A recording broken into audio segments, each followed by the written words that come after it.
నమస్తే.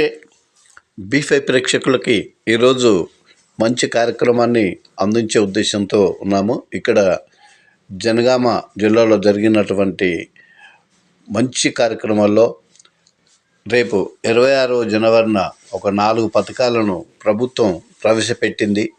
ఆ విషయంలోనూ మంత్రులు అందరూ కూడా ఈ సమీక్ష సమావేశాన్ని నిర్వహించారు. ఈ కార్యక్రమాల్లో అందరికీ కూడా ఈ పథకాలు అందజేయాలని జిల్లా కలెక్టరు మరియు మంత్రులు, అధికారులు అందరూ సమన్వయంతో పనిచేయాలని వారు అన్నారు. పేదవారికి అన్యాయం జరగకుండా ప్రతి ఒక్కరికి న్యాయం జరిగేలా చూడాలని అధికారులను తెలిపారు. ఏ విధమైనటువంటి పథకాలు ఉన్నా కానీ అందరికీ అందుబాటులో ఉండే విధంగా చూడాలని వారు తెలిపారు.